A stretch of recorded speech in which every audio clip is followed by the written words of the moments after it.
What up? What up? What up? Welcome to another episode of 94 Feet with Coach JT. As always, I need my people to subscribe to the podcast, leave a like in the comment section. Let me know what you think as we are well underway of season 2 with the podcast, and we're on episode, I believe, we're up in the 30s right now. So I'm making some progress. Over 130 episodes out now on all platforms. Again, thanks for the support. Coming up on 3 years, coming up this Saturday, we're celebrating in Sacramento, 3-year anniversary of the podcast. So we're doing a little activity in Sacramento as well. So thanks to all my listeners and people tuning in and that good stuff. But before I get to this introduction, I got to do my precursor. My guests today are very special people. I've known them a long time, from my young adulthood to my adulthood now. They've been a part of my life. We've been in acquaintances in many ways, form and fashions.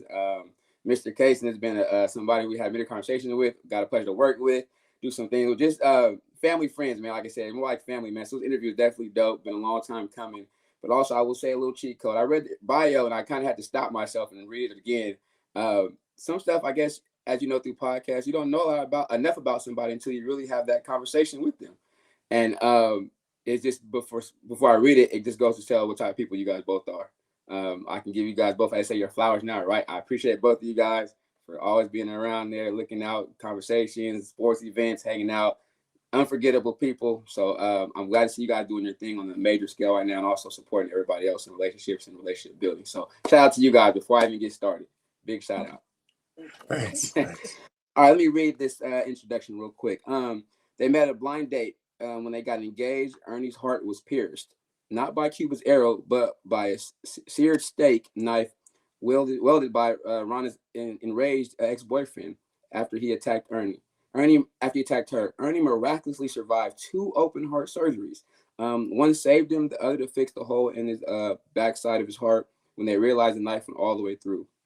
After overcoming the distrust, finger pointing, family boycotting, the marriage ceremony, Rhonda asking for a divorce on their 4-year anniversary, Snooki and Lovey endured thanks to God. A lot of prayer, a ton of personal growth. They accepted that they married into crazy and vowed to help a million couples navigate the minefield called marriage, and with their international podcast and marriage coaching platform.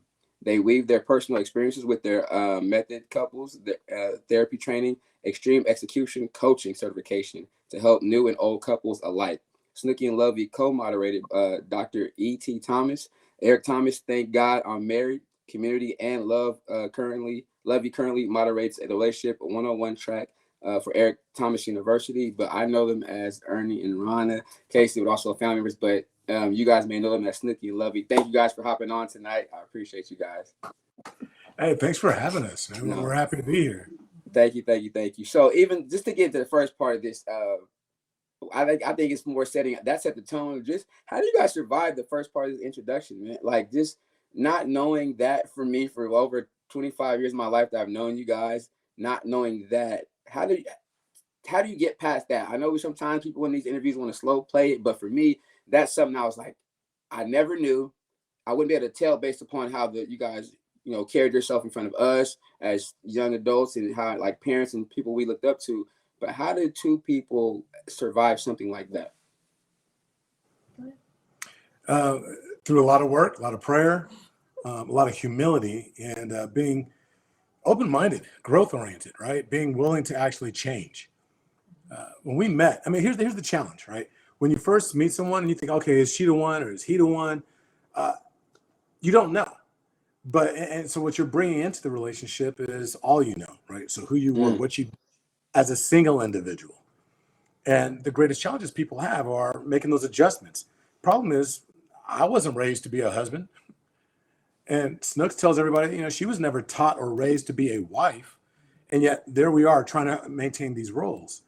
But that's skipping forward. But before we even said the I do's, she had an estranged ex-boyfriend that just wouldn't let go. He was like borderline stalker. Can I use that word? Mm-hmm. That'd be a good word. So borderline stalker. And, she told me she tried to break up with me twice, saying, look, I got this crazy ex. He pops up whenever he pops up. And I don't want to be involved in drama. And I was like, do you love him? She's like, what? No. And I was like, do you love me? She said, yes. So I was like, okay, handle your business. I will never get involved. just make sure I don't have to get involved as far as that's concerned. And she handled it. There were a couple of times I was at the house, this dude popped up, and she, he's knocking on the door. She's like, "You got to go. There's no place for you." Did all that. So he didn't see me as a threat at that point because, again, he was popping in and out. But the moment we got engaged, he got enraged and showed up at her church. And then that evening showed up at her house, forced his way in, attacked her. He and I got into it. And we just, we handled it. Unfortunately, we didn't know he brought a steak knife with him, So if there's a tip, an underlying tip, make sure if there's weapons, you got one too. You got to level the playing field out in that aspect. But yeah, I got you. I'm just playing. Don't. But it's one of those things we just didn't know. And we just, there was a lot that we had to go through. And the bottom line was we had to be willing to actually deal with each other through that process. She went from being my girlfriend, the woman that I proposed to being my nurse. Immediately. 3 months. We met, and then 3 months later, we were engaged. 4 months. 4 months later. 4 months later, we were engaged. Yes. So he does talk, by the way. But yeah, I know. I'm gonna ask her a question. I'm gonna pull it out of her too. But so Rhonda, for you, like that aspect, you already give him the forewarning. But then he says he's okay with that based upon your feeling, his feelings for you. How did that make you feel initially? Like saying, okay, well, this may be different, or he's gonna step up. Like, how did that make you? Did that comfort you in a way where, okay, I feel I can open up to this gentleman? Because 3 months ain't a lot of time. Okay, so yes and no, but even before 3 months, I already knew, So I know our bio says blind date. It wasn't a date. Love said that's key for me because I didn't want to meet him and he didn't want to meet me. There was a back and forth for like 6 months. Someone I work with was good friends with his mom and she kept trying to hook us up. We were like, no, thank you. So we met at a Christmas party, but I wasn't feeling him initially. And then we exchanged phone numbers and he'd call me the next week and we started talking and I was like, okay, he's nice, So Christmas Eve, I'll say it took 8 days, It was love at first sight for him. It took me 8 days. And Christmas Eve, I was like, if this man asked me to marry him today, I'm gonna say yes. It was just like that. We were sitting off in the room. It was at a Christmas party, a house Christmas party, and we talked. We had deep conversation for 3 hours, and we just talked about our values. We talked about what was important to us, our families, what certain things meant, and we aligned. So I was already in. I was head over heels, But then when the boyfriend part came, the ex-boyfriend came, and I was just like, oh, here we go, And I told him, I was like, this is what it is, blah, blah, blah, whatever. And he was like, I don't scare easily, basically. So fast forward, I tried to get a restraining order. I got denied a restraining order because they were saying, based on the history of the past relationship, whatever, all the, logistics were. So when that happened, when he said that to me, I was actually relieved because I found my guy. He was the one, So, and then when everything happened, it was just like I was on autopilot for a very long time, because I didn't know if he was gonna make it, And then just the feelings and everything, we just had to, like Lovey said, went from being girlfriend, fiance, and in 5 days, now nurse, and now having to make sure that he's taken care of. So our engagement period, it wasn't the traditional, I'm so happy and blah, blah, blah, and let's go look at dresses. And, we were at doctor's appointments. We were having another surgery. I was at his house, just helping him get nurse back to health. And in between doing that, that's when we planned our weddings, when we had little pockets of time, because I was still working also. So it wasn't even like, we got to just chill and do whatever. We were just go. Was there anybody or some people around you? Because I'm sure there was. Hopefully, if you did it by yourself, great. But support system, because that's a lot of support needed to go from that to that, and then something of that measure. It wasn't something a simple, that was major. Anybody support system around you to help you along the way, give you support, Go ahead. He got what you got. Ernie got something. I know it's coming. No. What's funny is, and you'll appreciate this, our number one support system. There were two major individuals, but our biggest one was Aunt Nisi and Uncle Johnny. There was them, and then there was my dad, and of course her mother. So you're talking, when you say support system, are you talking about, because I feel like there's two different types of support that needed to happen. The support for him physically, and then obviously the whole focus was on making sure that he was okay. Right. We had to make sure he was okay. We had to make sure, and then the mental part of it and the PTSD and all of that. So the focus was really him. For me, obviously, my whole family, my family is, they're like, okay, my cousins don't like to hear this, but I'm the favorite granddaughter. And so, it is one of those, like, we rally, if something goes down, my family, we rally. We like, okay, who got what? You know what I'm saying? No. So I did have that. But again, our whole focus was on him. I didn't think about my mental health. I didn't think about all that other things and all the emotions that I kind of went through also, because I needed to make sure he was okay. No, but did you have, or I'm thinking just some of those nights and moments, were there some moments where you were probably, or get to maybe potentially, like, not to say a breaking point, but it got really, really hard for you personally? Oh yeah, definitely. There was a lot of guilt that went along with this that happened, because I did blame myself, because he was my ex-boyfriend, even though I did everything that I physically could, but I felt really guilty about it, of what happened. I carried that for years. So there was not a breaking point of like, I can't do this anymore as far as be with him. I can't do this, but more like, oh my God, when you just hang your head and be like, I can't do this anymore. Kind of like that. And still put on the brave face and smile and work, and then go, that part. So it was a lot. Yeah. So, and during this process, I know, Ernie, you're recovering, right? But just look over and see that one. I mean, like, day in, day out, how comfortable. And everybody says some people, not everybody, some people say they want to find that one, but especially when you're at your lowest, right, at the bottom, as they say, of it, to see her there and the family support, just as a male, as we know, right, man, those feelings probably can't explain them, but they feel great. How was that for you to know that you have that person right there with you? It was unexpected, but it was not, without getting graphic. I knew after the first operation, after the first open heart surgery, when they saved my life, and they wouldn't release me. Of course, if you're in a hospital, you have a major surgery, they don't release you till you have like a bowel movement. And I could barely move. Everything hurt. Coughing, laughing, everything was just extremely painful. I was on a morphine drip. It seemed like forever. And but they said, you can't leave until you do this. So when I finally ended up going to the bathroom, I personally couldn't wipe. There's no nurse. No nurse, nothing.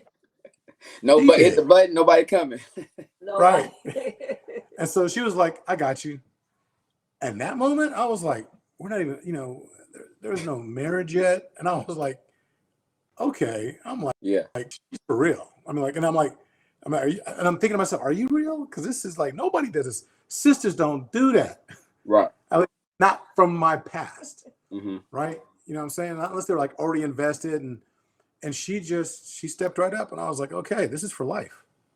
So, I use that whenever I want something big, right? I mean, don't forget, don't forget. Like, this rock is looking a little small. I need an upgrade, sir.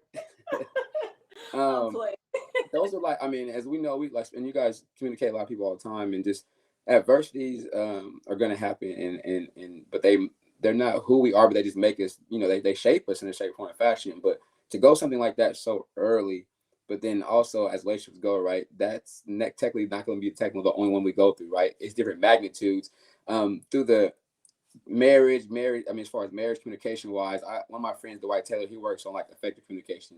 How would you guys say your communication was? Of course, I know now it's a different level, but then where would you guys say you were at, like as far as, because again, I know men think one way, women the other way. That whole book, all that stuff goes on, our thinking, but just trying to, like you said, Ernie, not seeing that, and then going into that, vice versa, would it like to be married as a male, what the male should be doing as a married. How was the communication early on in marriage for you guys?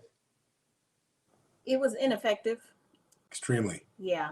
I mean, we didn't, let me see. How do I say this? We talked, but we didn't talk about anything, if that makes sense. Mm-hmm. You say a whole lot of words, but you really ain't saying nothing, And I feel like that was us because honestly, like you said, month 4 in, we're not even married yet. And we had this huge trauma happen and trying to navigate it and get around it. But we didn't know how to do that. So we just kind of kick it along, just kind of kicking the rocks down the road until it comes to a head. So we were polite. We still loved each other, but we didn't really, our communication wasn't obviously not what it is now. No, but I feel like we were built, it's almost like we discovered that we were built for the chaos, right? We were able to deal with the extreme, that pendulum swung. Yeah, that pendulum swung. Yeah. And we dealt with it. We were like, okay, what needs to be done next? What needs to be done next? So we were good for the extreme. But then, we had to figure it out when it came to the lull, all that in between time.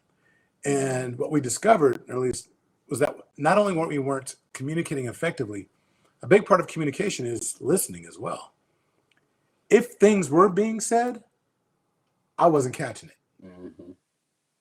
I was listening to respond, or I would say I was listening to react, right? Waiting for her lips to stop moving so I can actually get my point in without really truly listening. And perfect scenario or example would be, we were celebrating our 4-year marriage anniversary. We're at Morton's. It's the day of our anniversary. I think everything's going great. Mm-hmm. And across the table, she asked for a divorce at our anniversary. Now, had there been effective communication? That's the first time. You don't keep having to say at our anniversary. Okay. At an expensive dinner. At Morton's. No, but the thing is, if we had effective communication, if there was listening and comprehension, we talk about communication. What we don't talk about is comprehension. Understand, yeah. And so if we had that, it wouldn't have been a surprise to me. I would have known we're on rocky ground. Mm-hmm. Looking back, I'm sure there was a lot that I missed, and there was a lot that I probably wanted to miss. I think we were very adept at, making it what I needed to hear, what I wanted to hear. And what if it wasn't what I wanted? I'll just push it aside. It'll go away. And it didn't. It just festered, grew, and boiled over to the point where she was like, I'm done. I'm out. At that point, what helps retool or grow? What resources did you tap into? Because I understand, from speaking from male perspective as well, we don't see the same signs as them. We don't go for the same help. But at what point, or what did you do, or who was that lifeline, man, to help you get to at least? Once we start to open up, I think it's received faster. But initially, nope, I'm good. But it takes time, or you gotta be open with yourself, right? Open yourself up for that. How did that change? What brought about the change in you outside of her saying it's about to be over? Well, it was that, and God stepped in quickly because she was like, you got to go. So I was moving out. So the day before I was moving out, I had a deposit on an apartment. I had my U-Haul out front because we had reached the point trying to talk like, okay, where are we going? Is there any way to fix this? Nope, that's it. I'm over it. And I was that guy that was like, look, once I leave out this door, that's it.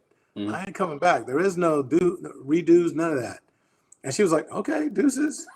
And the day before I was supposed to leave, her company had a company-wide layoff, shutdown. And so she ended up losing her job. And she called and said, like, hey, look, lost my job. This is what went down. She's like, I'm just letting you know, but everything's cool. We still gonna keep moving the way we do. And I said, no, we're not doing that. I said, I'm not gonna leave, and my family's struggling. And I said, so how about this? I'm just gonna, eat the cost on this and I'll just stay. And then when you get on your feet, find a job, then we'll revisit this whole divorce thing. Mm-hmm. She hated every moment of it. But we stayed. And when you say who, aside, because that was all God, right? And we had to figure out a way. We became roommates. We were already kind of like roommates anyway. And I leaned heavily, we did, on, I had an aunt and uncle that were pillars. When we first got, and actually, quite honestly, they were I won't call them perfect, but they were the North Star for us when it came to marriage. Mm. And to the point where it's like, we want to be like them. And you know them. That was my Uncle Johnny and my Aunt Nisi before he passed. And they talked to us. They were like our coaches. But we also looked for counselors. We went to marriage counseling. Mm-hmm. Didn't quite work out the way we wanted. But Johnny was in my ear. You know, Nisi was in, you know, my Aunt Christy was in her ear. And it was one of those things where slowly but surely we had to figure some stuff out. And we started working back towards each other. But it wasn't easy. We would go to lunch. Like, okay, well, let's go grab something to eat. Mm-hmm. We'd meet. So we worked on the other side of town. We thought, okay, we'll meet at a neutral place. Because we weren't talking at home. So we thought, well, maybe if we go here. And it was awkward. We'd sit there looking at each other, eating, still not talking. Little trivial things. And then go home and do the exact same thing. I'm in one room, she's in the other room. And then we slowly started having conversations because we still had the kids and we still had to do little things. Next thing you know, there's conversation at lunch.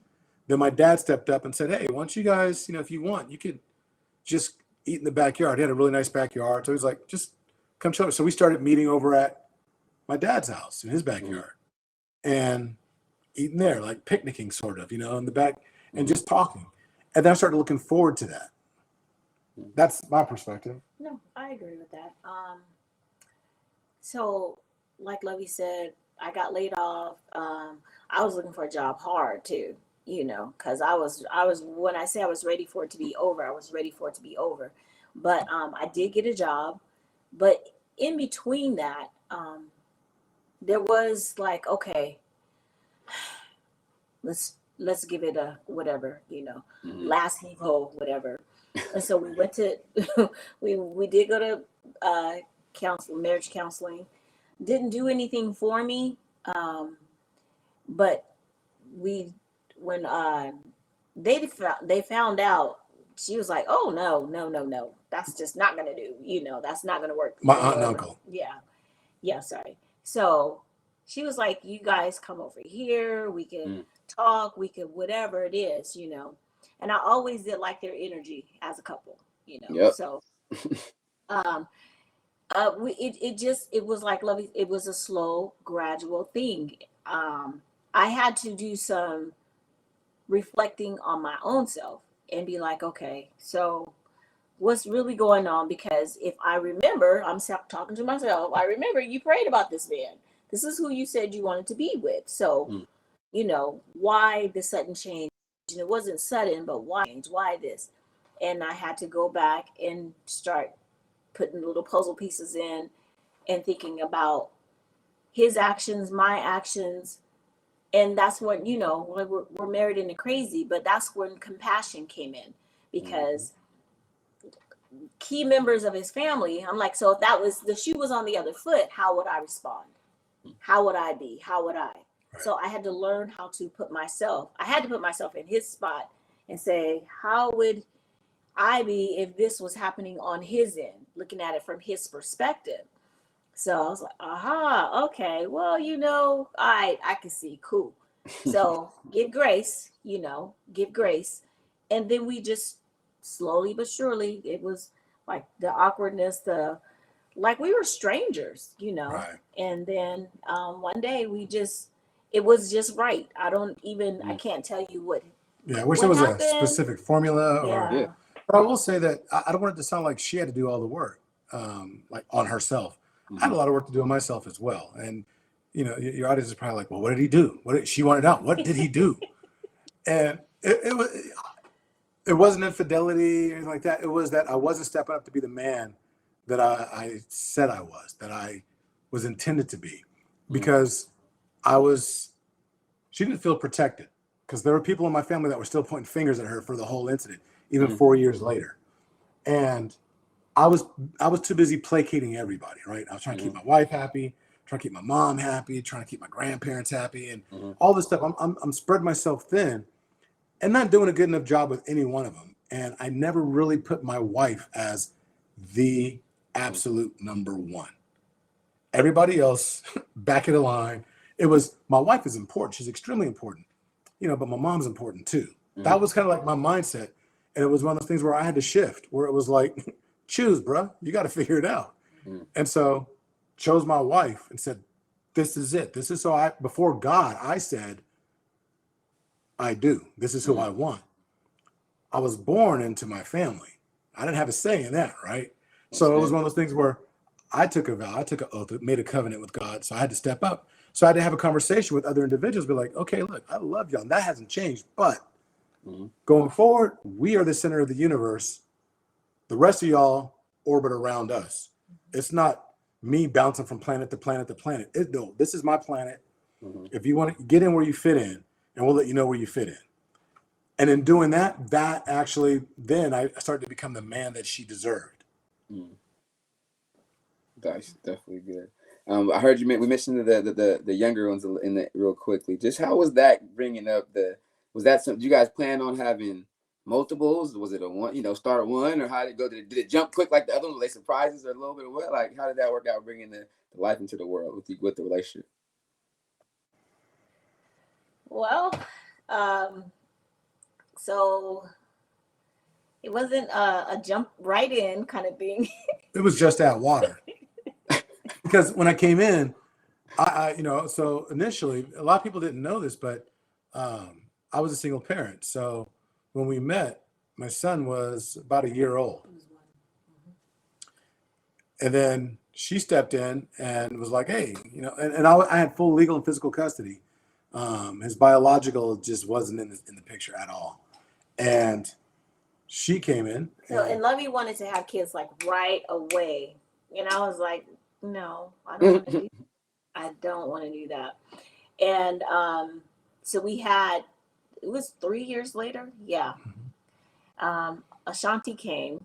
And then the next year we had that was our 4-year where it's like, okay, we're done. And after we got through that, I was like, you know what? I want another one. I want another one.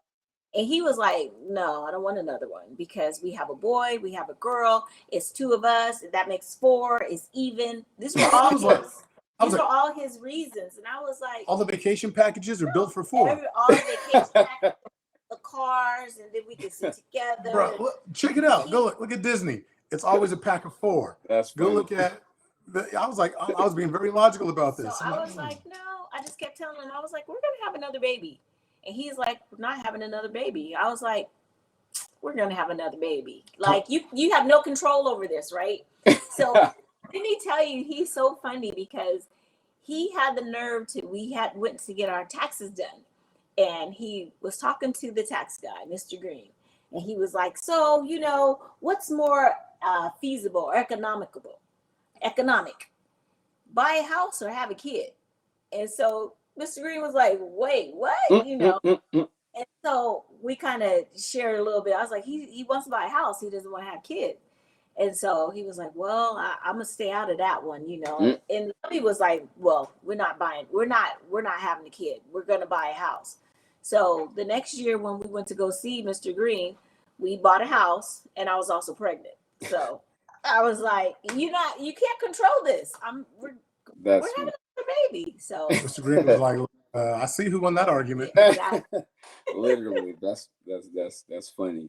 Throughout the progress of your marriage and the communication improving, you guys growing, how long or when did you guys decide to take the first initial step of being I'm not sure if this name Snooks and Lovey came together then, but just as far as when you guys started to feel like you guys could help other people though? When did you guys, because and Ernie, I know, and Ronnie, we did some work together prior to, been around, just some small stuff here and there together, but when did you guys feel like, you know what, our stories could probably help other people either make it through, survive, or just better informed? At what point in time did you guys kind of have that conversation with each other?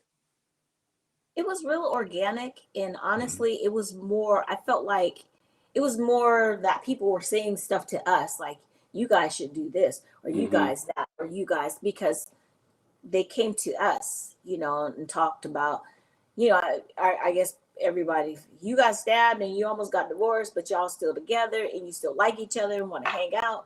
Maybe you have some information that you could probably share. So it was, like I said, real organic. It just was like people would call us, hey, I got a friend, or can you come over? Can we come over? Kind of like that. And I'm really gonna say it was really more Lovey that was like, yeah, we could probably, It was interesting because she had some friends, and it's a true story where she was like, look, people would call us, like she was saying, and so we were helping people out and just giving some advice, different perspective. But she had one, I think the major turning point, she had this one friend that was like, look, I got some friends, they need to talk to y'all, come over to my house. We're like, okay, so we agreed. So we go over to the house, and she was like, what you guys need, like about an hour or so? And we're like, yeah. She's like, okay, I'll be back. We didn't know these people. She was like, sit in my living room, talk to them. I knew the wife. I know. I mean, Nobody.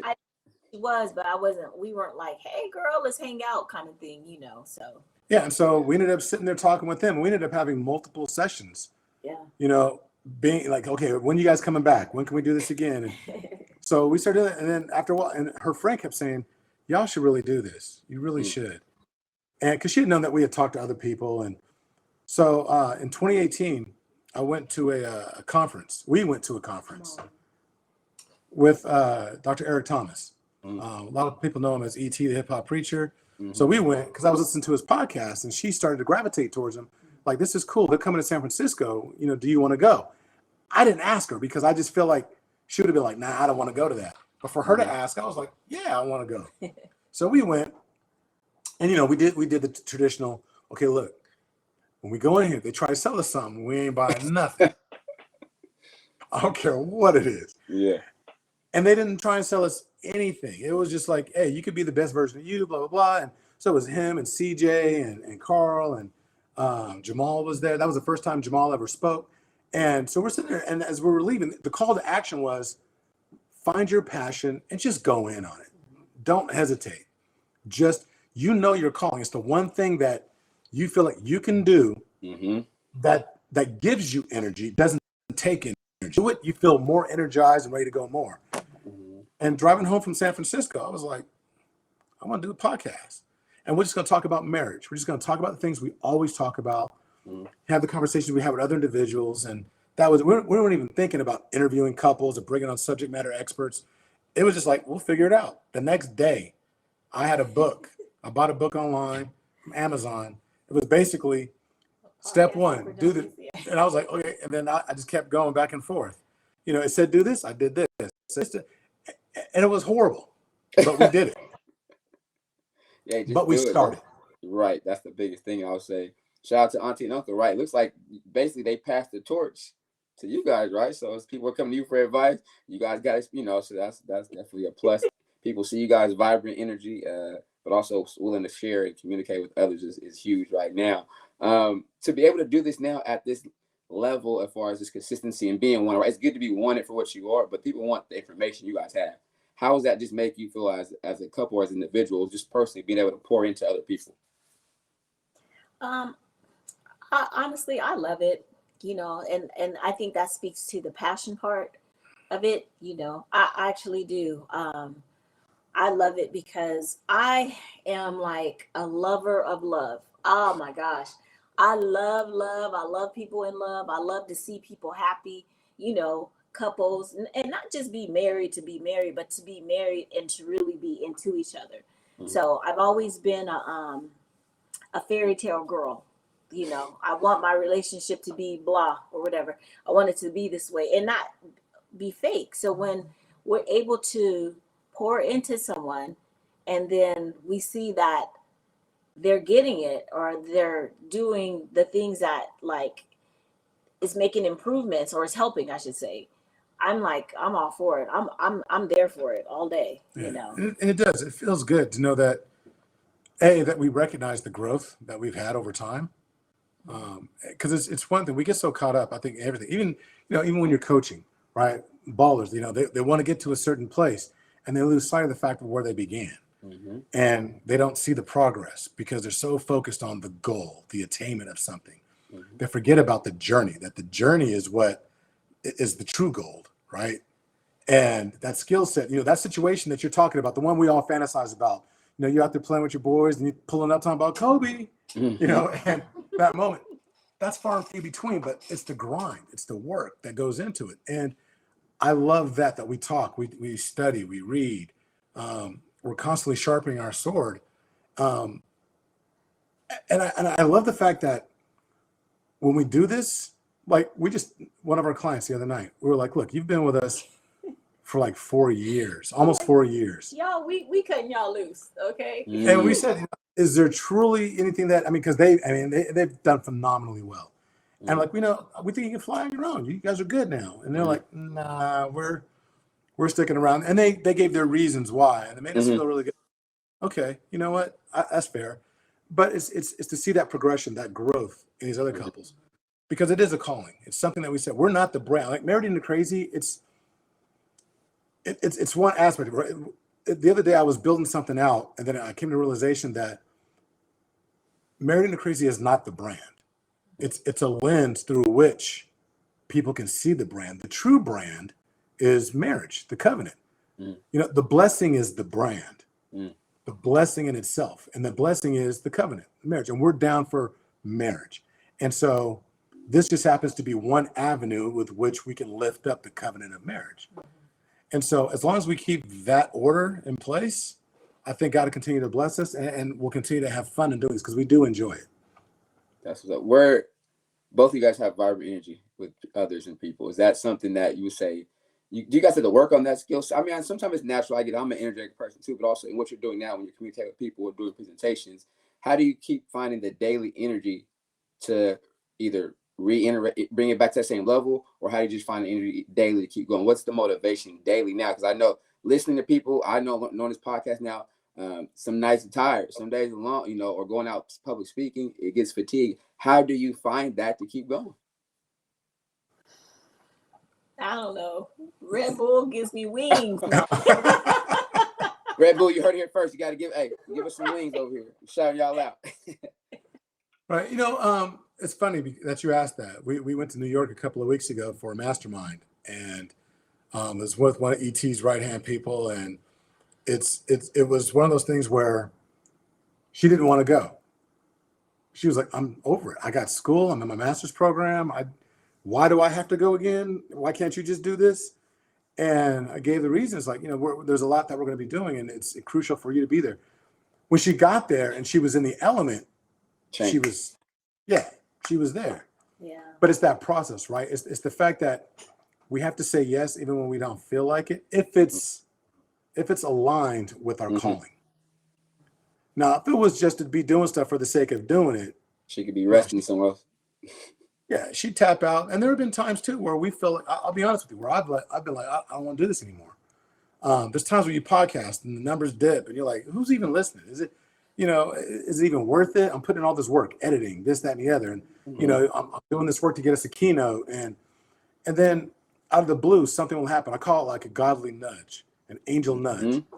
There was one day that over there in the corner, I have in this frame an email from a woman in South Africa talking about how she found our podcast and it was helping her in her marriage and for them to work through stuff. And I kid you not, this was like the day after. I was like, that's it. I'm done. I'm out. We're going to just shut this thing down, cut our losses. And yeah, it was a quick nudge. I'm like, okay, let me frame this because that's God saying, like, this isn't about you. Again, this is about my covenant. This is, and you've been called to do this, but it's not about you. It's good to get that info or get those nudges, that little things at the right time, right? Because it may not happen when we're full go mode, but like I said, we want to slow down or at least expect it.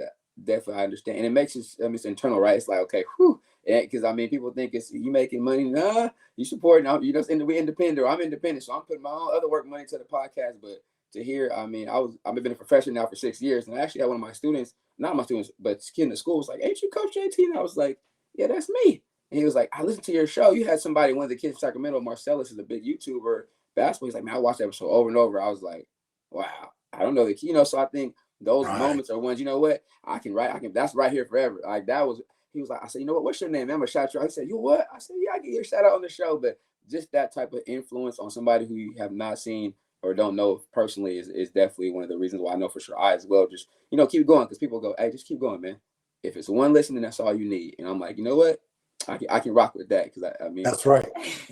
That's right. It's funny. There was a couple of years ago, I was checking in for a medical appointment, and I go up to the counter, and this lady goes, that was on the other side over a setter. She goes, I know you.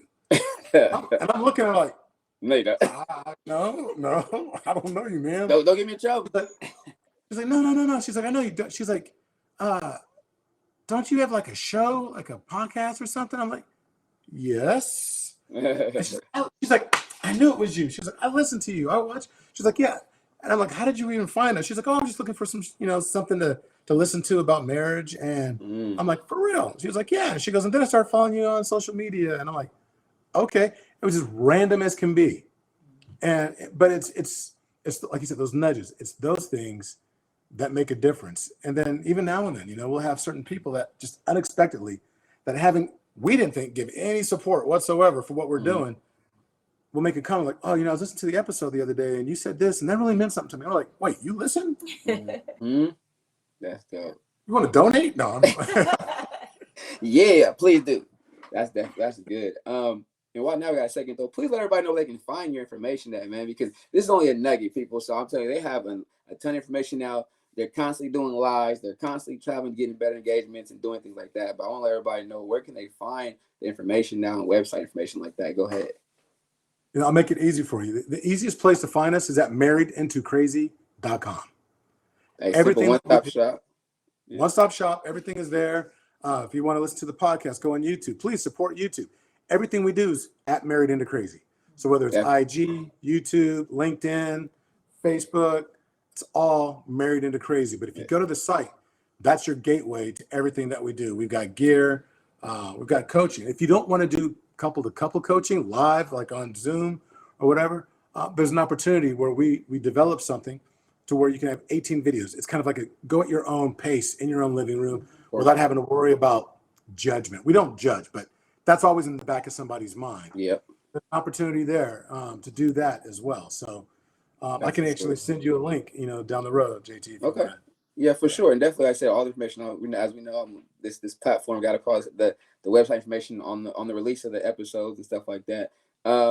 At the end of every show, Ernie and Rhonda, I asked for like a triple threat, right? In basketball, it's a drill, pass, shoot. But we flipped that now, right? So, and definitely it's both of you. So I'll get both of your 3 things that your personal triple threat. You can give either how you carry yourself or advice you'd have to some other people or family members. Just 3 things both of you individually kind of hold hard, kind of like this is what you stand or kind of you. So if I could read your triple threat, so that's Ernie or that's Ron, like that. Give me 3 things that from each of you that you kind of know, like this is me. This is my outside the bio. This is my 3 things that kind of stamp me as who I am. Yeah, see, that's why I asked that question. It's good. Look at the facials. I get the good. That means it was good. I'm doing something good. Absolutely. That's a great question. I'm going to steal that.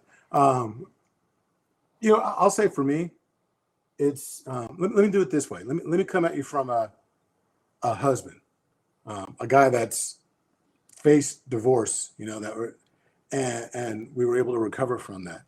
Is that when you get to the point and you think you found the right person, don't worry about finding the right person, going out to the club, looking for that lady, looking for whomever. The first thing is, number 1, I say become that individual. Become the person that deserves the woman that you're looking for. I even say that for the women as well. Become the individual that you're trying to attract, right? Be worthy of that. And I constantly, every single day, I try and be the individual that she deserves, right? And so that's number 1. And then have congruency between that and everything. If you see me with my wife, you should also know that when you see me without my wife, that I'm acting the exact same way. When you see me on a business trip on the other side of the country, my wife nowhere around, you should see me carry myself in the exact same way I would as if she was there. Mhm. So, be the person that you're trying to attract. You know what I mean? Be the caliber of person that Yes, you need sir. to be. Have congruency, and then have full humility to know that there's always something to learn. Mark Mhm. Twain said, "In every person I meet, they're my master in some way, and of that I learn." Mhm. And so, entering your marriage, don't think, "Okay, I'm the man." Mhm. What I say goes. The Bible said, "Look, the Bible said a lot, and we only pick out certain things." Understood. And so, be that individual, but have humility to know that there's always something to learn. There's always some way that we can get better. So that's a good 3. That's a good 3. Take mine. What he said. No, I'm just playing. Okay, so for me, I think of grace. Mhm. You have to give yourself grace, but Mhm. also give your partner grace, because we're not all the same, and I may be in one spot, you're in a different spot, and I can't be mad because you're not where I'm at, because I haven't been there all that time either. So give each other grace, and also give yourself grace. Let me see. The other one was, let me see, how do I say? Don't let your heart be hardened, Mhm. because people are going to hurt you just like you maybe have hurt someone else. Mhm. But don't take that and hold on to it like for dear life. Some of us, we take our pain and we wear it like a badge of honor, because, but no, that don't have a hardened heart. Be open, and allow for be okay with being vulnerable. That's part of that. But That's good. gosh, and what is the next one? Find joy. You got to find joy. You got to learn how to laugh. You got to learn how to have a good time. You can't be so rigid and just be like, because who wants that? No one does. I want to have fun with my partner. I don't want to be just, we got all these rules. We got to be, there's a time and a place for that, Mhm. but find some joy, because if you don't have any joy, none of that other stuff is going to matter. Right. Understood. Well, hey, that's a great triple threat. I got 2, 3 for both of you guys. Thank you again. Thank you for your time. I know you guys have been recording as well, doing things, staying busy. I already see you guys keep going up. Like I said, you guys keep moving, setting the bar real high. Definitely hope you some people, you get some more referrals from to watch this video. I hope they tap in. They give you guys, contact you guys. As you know, it's, as we know, society, right? The relationship thing is not as heightened for us in our community as well in the mainstream successful ones, that we need to show kids, other people, other peers, or our friends to help. It can happen, it can work, but like I said, it takes work, right? So, and actually, this is my first relationship style type of episode, so I'm hoping this just starts to roll, man, and people keep going and connect, but also really use this platform as a bridge. So hopefully, somebody listening or watches, you guys gain more followers, you gain more business, and they tap in with you guys as well. But again, from me to you, thank you guys both. I really appreciate this. It's been a pleasure, right? Because I've been watching you guys since I started this to try to help, slowly add momentum, add new things, watching certain people. And it's definitely fulfilling to have people closer to me that I know are doing something successful, but also I know are doing stuff that nobody else is doing. All right. You guys are doing something different and it's going in the right direction. So keep it going. You guys heard it here first, man. We're here with Ernie and Rhonda Casey, Snooks and Lovey. Again, marriedandthecrazy.com. Follow, hit the website, tap in, hit the links, get information, buy some merch, support them, but also download and subscribe. Thank you guys for coming, and we're out. Peace. Bye bye.